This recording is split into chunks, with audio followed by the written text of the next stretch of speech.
Hey everyone, Coach Stacie here with Coach Ali, and we are in the final month of the year, getting ready to kick off competition season. And so some of you are already in meet, some of you, are just about to get started. But one of the things that really will fuel your gymnast throughout her entire meet season is an identity level belief. So we have the thought model that we've taught you, and the thought model is, you have a thought, that thought creates a feeling, the feeling fuels the actions that you take, and those actions get you your results.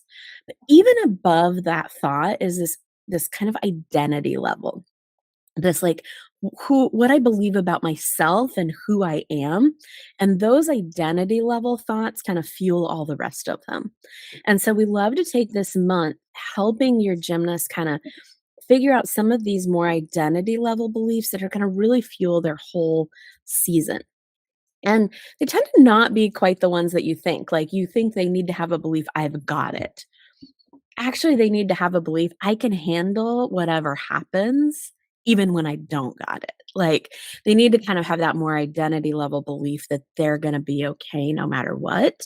Um, so, Allie, what are some of the beliefs that are super helpful that you've found with your gymnasts? Yeah, so like you were saying, a lot of times we want it to be well, what they're gonna tell you is, "I'm a confident competitor." And, like, that's gonna be what they wanna believe, and, like, that's amazing and all, and, likely they're gonna have ups and downs and times when they feel confident and times when they don't, and they're, like, working through that, but, um, being able to believe something about themselves and being able to handle it, like Stacy said, is gonna be, what's gonna set them up for success. So, like, I can handle any emotion, or I'm 100% worthy no matter what. I'm strong enough to handle this. I'm proud of myself. I'm the best version of myself. I trust myself. Some sort of I'm in control of, and I'm exactly where I'm supposed to be. So, like, those are just kind of some of the examples that we provide our gymnasts with that we like come to a lot, and ones that they grasp onto and are like, oh, like I can believe that. No matter what's happening in my gymnastics, I can believe that about me. And then that's going to fuel me to do the gymnastics that I actually want to. Because that belief behind themselves is what creates the confidence, what creates all the things that they actually want. So when they try to create those things that they actually want without having this backing belief about themselves, it's like a constant battle. And so when you can get them to buy into, like, if you believe this about yourself, then everything else, that I've got this statements, those statements will become easier to believe as well. Yeah. Yeah, so, there's a couple ways into this, like, one of the ways is helping them figure out what is it that they're so nervous about for meet season. When they think about going out and competing, like, what is it that they're nervous about? So, nervous is a feeling that is when you are projecting a negative outcome that you don't want to experience, or you're worried that a negative. So anxiety is when you're predicting that a negative outcome will happen. Nervous is when you're like just a little like you're wondering if it might happen. And so when we're nervous about something, it's because of an outcome that we don't want. And we don't want that outcome because of what we're going to feel or how we're going to treat ourselves or want something like that. So at first identifying like what's the outcome they're worried about happening. Most of the time, it's usually about disappointing others. It's about being angry at themselves. Or it's about like not being able to reach their goals of like a college scholarship or something like that. But I will be honest, those goals are still always usually about like, I'm only a good enough gymnast. I only get to believe I'm a good gymnast if I got a college scholarship. And I only get to believe I'm worthy if I get recruited. And so those are still usually about an identity level kind of belief. And so figuring out what those are first can then help kind of point to what that identity level belief might be helpful being. So the ones that I find the most helpful are like, I am worthy no matter how I perform. that one is like the undergirding foundation of self-confidence. We're going to go into that. We go into that a lot in January, but like that belief, if they can take that on, it kind of fixes almost everything else, because what they're trying to do is prove their worth as a human being. And when they can believe that they're worthy as a human, no matter what, then everything else falls into place. Another one that I think is often really helpful is um, like, I'm not responsible for other people's feelings, or I'm only responsible for my own feelings, or like something around that kind of line.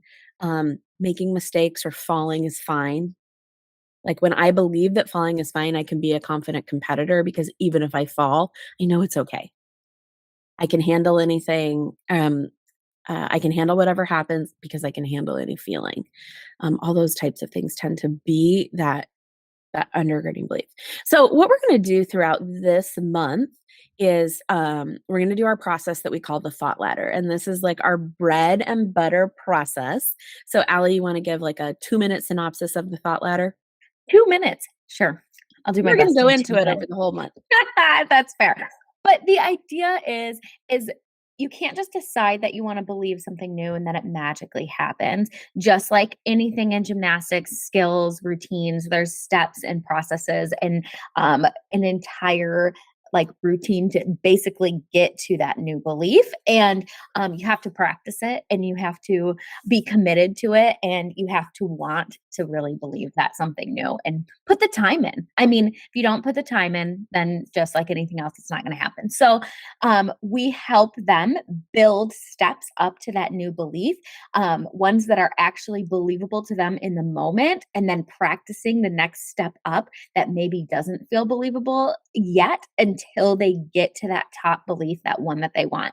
Um, it's this really interesting, we call it a ladder because there is a step for each, and we kind of build based on like this very strong emotion of they want to get to confident almost all the time. Like the I'm worthy no matter what is going to be like this emotion of confidence, right? Yeah. Or it's going to be like trust or something like really really strong and powerful.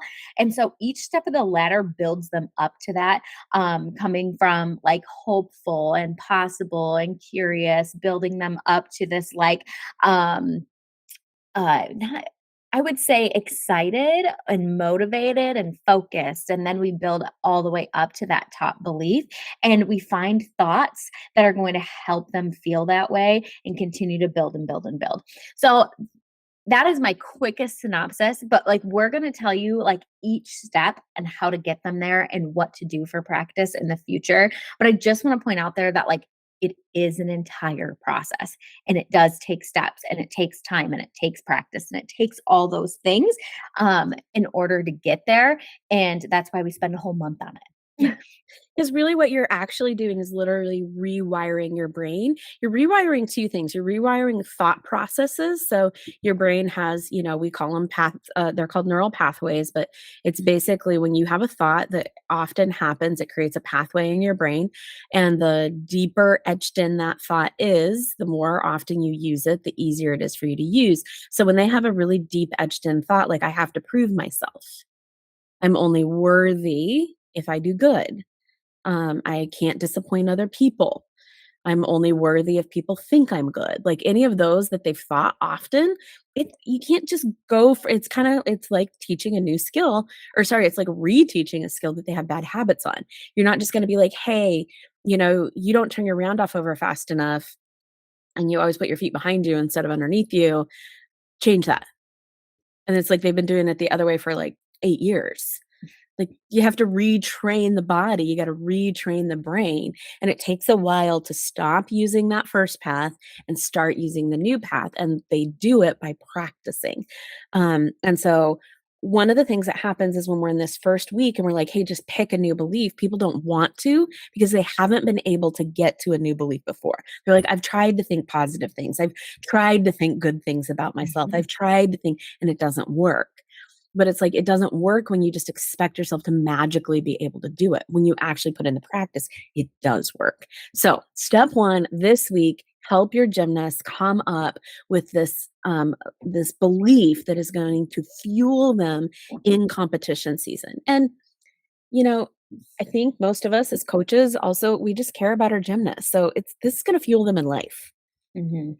Like, if they can believe that they're worthy no matter how they perform, this transcends to their job and to their relationships and to everything else in their future. So doing this work is, like, some of the most amazing work that they could do, not just for their gymnastics, but really to become well-rounded, um, emotionally balanced humans.